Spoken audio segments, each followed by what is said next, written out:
யாத்திராகமம் 9ஆம் அதிகாரம். வெளியில் இருக்கும் மிருக ஜீவன்கள் மேல் உண்டாவது என்ன? மகா கொடிதான கொள்ளை நோய். யாருடைய மிருக ஜீவன்களில் ஒன்றாகிலும் சாகவில்லை. இஸ்ரவேல் புத்திரரின் மிருக ஜீவன்கள். அல்லினான், இரைத்தான், தூசியானேன், நான் யார்?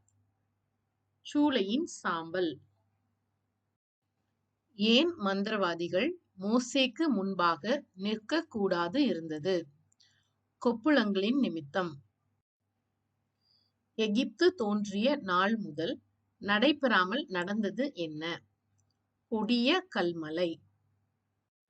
கர்த்தருடைய வார்த்தைக்கு பயப்பட்டவன் மதியாதவன் செய்தது என்ன?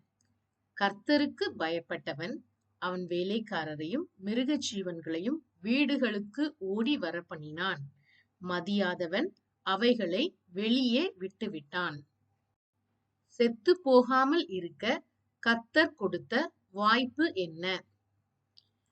வெளியில் இருக்கிற யாவையும் உள்ளே சேர்த்து கொள்ளும் வாய்ப்பை கொடுத்தார்.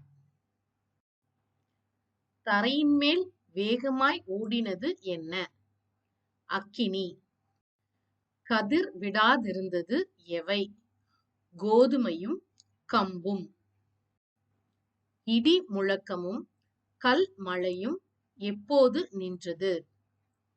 மோசே தன் கைகளை கர்த்தருக்கு நேராக விரித்த போது.